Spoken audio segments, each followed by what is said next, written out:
আলহামদুলিল্লাহি রাব্বিল আলামিন আসসালাতু ওয়াসসালামু আলা রাসূলিল আমিন ওয়া আলা আলিহি ওয়া সাহবিহি আজমাইন আউযু বিল্লাহি মিনাশ শাইতানির রাজীম বিসমিল্লাহির রহমানির রহিম ইয়া আইয়ুহাল্লাযীনা আমানু তাকুল্লাহ ওয়া তানজির নাফসুম মা কদ্দামাত লিগাদ ওয়াত্তাকুল্লাহ সাদাকাল্লাহুল আযীম।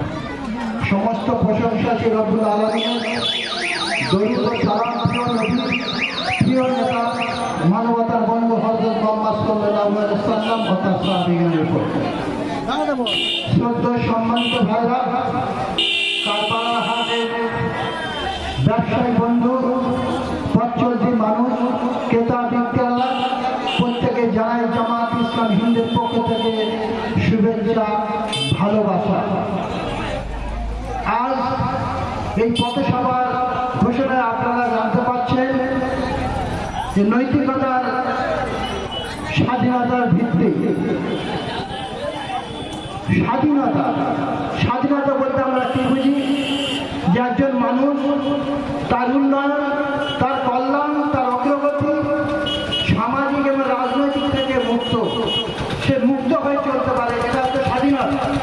স্বাধীনতার অনেক বিভাগ আছে: রাষ্ট্রীয় স্বাধীনতা, ধর্মীয় স্বাধীনতা, বাক স্বাধীনতা, এখন আবার নারী স্বাধীনতা ব্যাপক প্রচলন হয়েছে। এর একটা সীমাবদ্ধ থাকা দরকার। স্বাধীনতার একটা সীমাবদ্ধ থাকা উচিত, যে একজন মানুষ তার কল্যাণের জন্য, সে নিজের ভালোর জন্য অন্যের ক্ষতি করতে পারে না, অন্যের ওপর অত্যাচার জুলুম করতে পারে না। এটাই আমাদের স্বাধীনতা না, যে আমার কল্যাণের জন্য, আমার ভালোর জন্য অন্যকে ক্ষতি করব, অন্যকে হত্যা করব, অন্যের ওপর জুলুম করব। এটা স্বাধীনতা না। সারা পৃথিবী জুড়ে, সারা ভারতবর্ষ জুড়ে আমরা কি দেখছি? আজকের এই অনৈতিকতা ফয়লার বয়ে চলেছে। জামাত ইসলাম হিন্দ এমন একটা সংগঠন, এই সময় এই যে ভারতবর্ষের পরিস্থিতিকে সামনে রেখে জামাত ইসলাম হিন্দ জনগণের চেতনাকে বৃদ্ধি করতে চায়, তাদেরকে স্মরণ করে দিতে চায় যে নীতি নৈতিকতার মাধ্যমে দেশ সমাজ ভালো হতে পারে, এর ভিত্তি ছাড়া হতে পারে না। তাই আজ আমরা যদি দেখি সেই ইতিহাস, ইসলামী ইতিহাস, যখন কোনো দেশ জাতি যখন খারাপের পথে চলে যায়, যুগে যুগে নবী রাসূলুল্লাহ আছে, তারা জনগণকে সত্যের দিকে আহ্বান করে। সেই সামনে রেখে জামাত ইসলাম হিন্দ মনে করে আর কোনো নবী আসবে না, আর কোনো পয়গম্বর আসবে না। কিন্তু এই সমাজ যখন খারাপের দিকে যাবে, সমাজ যখন অনেক দিকে যাবে, এক শ্রেণীর লোকের থাকতেই হবে ভারতবর্ষে, কেন সারা পৃথিবী জুড়ে, সেই মানুষদেরকে আহ্বান করবে সত্যের দিকে জামাত ইসলামী। তাই মানুষদেরকে সত্যের দিকে আহ্বান করে।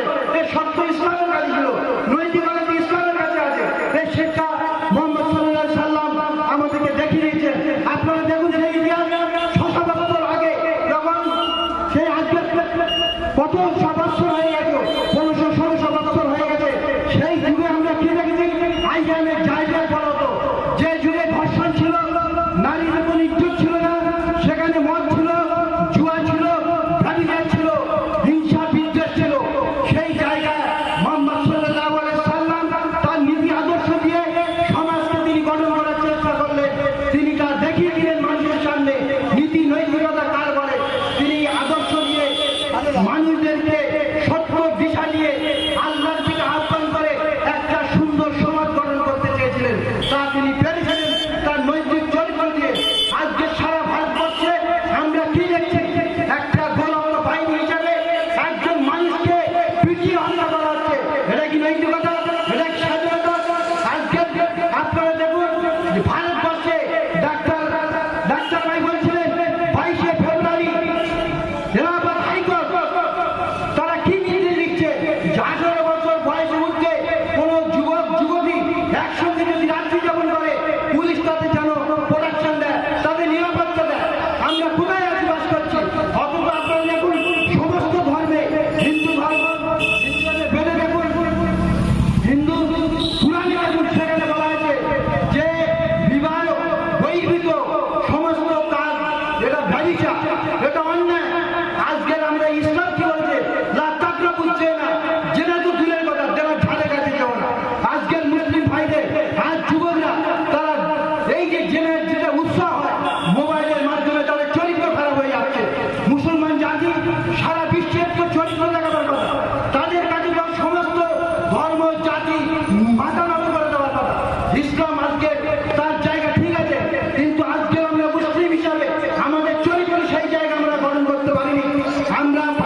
ইসলাম শুধু মসজিদের মধ্যে সীমাবদ্ধ না, মসজিদের মধ্যে আমরা কয়েক হাজার লোক থাকতে পারি, মসজিদের বাইরে কোটি কোটি লোক বসবাস করছে, তাদের কাছে ইসলামের বার্তা কারা পৌঁছাবে? জামাত ইসলামী মিহিন মনে করে এটা দায়িত্ব মুসলমানদের, তাই তারা রাস্তাঘাটে, স্কুল কলেজে সেমিনার করে, সিম্পোজিয়াম করে, পথসভা করে, মসজিদে বিভিন্ন জায়গায় তারা সমস্ত মানুষের কাছে এই আহ্বান জানায়, ভাই সকল আমরা নীতি নৈতিকতা দিয়ে এই ভারতকে সাজাই, ভারত আজ ধ্বংসের পথে যাচ্ছে। এক শ্রেণীর রাজনৈতিক দল তাদের নিজেদের স্বার্থের জন্য, তাদের গলিকে মজবুত করে রাখার জন্য তাদের ক্যাডার বাহিনীকে রেডি দেওয়া হচ্ছে বিভিন্ন ইস্যু তুলে। আজকের মসজিদকে ধ্বংস করা হচ্ছে, মাদ্রাসাকে ধ্বংস করা হচ্ছে, মুসলমানদেরকে টার্গেট করে হত্যা করা হচ্ছে। কেন? এটা নীতি নৈতিকতা না? প্রত্যেকটা ধর্ম তো নীতি নৈতিকতার শিক্ষা দেয়, ইসলামও সেই নীতি নৈতিকতার শিক্ষা দেয়। তাই এই জায়গায় আমরা সমস্ত ভারতবাসীর কাছে আমরা এই আওয়াজ দিতে চাই যে আমার ভারতবাসী, আসুন আমরা সুন্দর সমাজ গড়ি নীতি নৈতিকতা দিয়ে। আজকে ভাবতে পারেন সমকামিতা সরকার জায়েজ করছে, যেটা কুকুরে পশু এরা মেনে নিতে পারে না। একটা পশু কুকুরের সঙ্গে সহবাস করতে পারে না, তারা আজকে এই মানুষ হিসাবে একটা পুরুষের সঙ্গে নাকি তারা সঙ্গম করবে। কত বড় নির্লজ্জ বেহায়া এই আইন ভারতবর্ষে সারা পৃথিবীতে এগিয়ে আসছে, এটা আমাদের প্রতিবাদ করতে হবে। শুধুমাত্র আমরা মসজিদে বসে দিন ইসলাম প্রচার করে মুসলমানদের কাছে খালি নসিহত করলে হবে না, আমাদের দায়িত্ব আছে সমস্ত ভারতবাসীর কাছে ইসলামের বার্তা আমাদের পৌঁছে দিতে হবে। এটা হয় না কথা, এটা হয় যে ইসলাম কি চিন্তা ভাবনা করে সারা বিশ্বের আহ্বান এই জানা যে তোমরা যদি সেই মোহাম্মদ সাল্লাল্লাহু আলাইহি ওয়াসাল্লাম আদর্শের কাছে চলে আসো তাহলে বিশ্বের শান্তি ফিরে আসবে, এছাড়া কোনোভাবে সম্ভব নয়। আজকে ফিলিস্তিনের অবস্থা কি? ফিলিস্তিনের দোষটা কি ছিল? তাদের উপর জুলুম করা হচ্ছে, সমস্ত পৃথিবীর মানুষ নির্বাক। এটা কি নীতি নৈতিকতা? তোমরা বলো স্বাধীনতা, কিসের স্বাধীনতা বলাই করো? নারী স্বাধীনতা তোমরা বলছো, নারীদেরকে উন্নত করার জন্য তোমরা নারী প্রতিযোগিতা লাগাচ্ছ, সেখানে বিশ্ব সুন্দরীর নামে নারীদেরকে নগ্নতা করে দিচ্ছ ছোটা পোশাক করে। যদি ভাই আপনারা চিন্তা করুন, একজন নারী তার স্বাধীনতা আছে, সেই হিসাবে সে নগ্ন পোশাক করছে, ছোট পোশাক করছে, শরীরের বেশি অংশ দেখা দিচ্ছে। আর আজকের মুসলিম একটা কোনো নারী সে যদি হিজাব করে, সে যদি পর্দা করে, তাহলে তোমাদের কি হচ্ছে? তার উপর আক্রমণ চালা, তার তো স্বাধীনতা আছে, তোমাদের কি নীতি নৈতিকতা? এটাই আমরা বলতে চাই। যদি নীতি নৈতিকতা থাকে তাহলে ইসলামের কাছে আছে। ইসলাম মানবতার ধর্ম, সত্যের ধর্ম, সমস্ত পৃথিবীর মানুষের একই আল্লাহ, সেই আল্লাহ সমস্ত মানুষ যাতে কল্যাণ আসে, যারা ভালো থাকতে পারে, সুখী সমৃদ্ধি থাকতে পারে, সুস্থিতে বসবাস করতে পারে, একমাত্র ইসলামের আদর্শ ছাড়া কোনো আদর্শ পৃথিবীতে সফল হতে পারেনি। তাই জামাত ইসলামী চারটি ভাষার মানুষদেরকে আহ্বান করে, হে ভাই আমার ভারতবাসী, হিন্দু, মুসলিম, জৈন, খ্রিস্টান সমস্ত জাতির কাছে আমাদের আহ্বান, যদি আপনারা ভারতবর্ষকে সুন্দর ভারতবর্ষ করতে চান তাহলে সেই নীতি আদর্শের উপর আমাদেরকে লক্ষ্য রাখতে হবে, যে নীতি আদর্শে মানুষদেরকে ভালোবাসে, নীতি নৈতিকতার একটা পরিবেশ সৃষ্টি করতে পারে, সেখানেই আমাদের এই আহ্বান। আজকের ভারতবর্ষে যেখানে এই নারী তারা বসবাস করবে, আজকের যে আমাদের বৃদ্ধাশ্রম করা হয়েছে তারা করেছে। একটা পিতা কত কষ্ট করে মাথার গাম পায়ে ফেলে ছেলেকে শিক্ষিত করলো, ডাক্তার করলো, আর সেই ডাক্তার বড় হয়ে যখন বাবা মা বৃদ্ধা হয়ে যায়, তাদের কষ্ট সহ্য করার ক্ষমতা থাকে না, তখন সেই ছেলে তাদের পাশে থাকে না। ছেলে এখন শিক্ষিত ডাক্তার, তাই তাদেরকে বৃদ্ধাশ্রম দেওয়া হচ্ছে। এটা কি নীতি নৈতিকতা? ইসলামের শিক্ষা দেয় না। ইসলাম বলছে, হে সন্তান তোমরা শুনে রেখে দাও, তোমার পিতা মাতার সামনে যখন যাবে মাথায় হ্যাক করে কথা বলবে, মুখ পর্যন্ত কষ্ট দেবে না। ইসলাম যেই শিক্ষা দেয়, পিতা মাতার আদর্শ হিসাবে সে গড়ে তুলতে চায়। আজকে একটা উদাহরণ দিলে আপনারা বুঝতে পারবেন যে একটা পিতা কত কষ্ট করে একটা সন্তানকে মানুষ করে। একটা ছোটবেলায় কোনো বাপ তার সাথে যাচ্ছে, বাচ্চারা জিজ্ঞাসা করছে, বাবা এই পাখিটা কি? বলছে, বাবা এ তো কাক। কিছুক্ষণ পর আবার জিজ্ঞেস করছে, বাবা এটা কি যাচ্ছে? বলছে, এটা তো কাক। বারবার যে জিজ্ঞাসা করে আর বাপ ভাবতে যায়, বাবা এটা তো কাক। কিন্তু সেই ছেলে যখন বড় হলো, শিক্ষিত হচ্ছে, হোস্টেলে আছে, বাপ একদিন তার ছেলেকে দেখতে যায়, ছেলের কাছে বলে, বাপ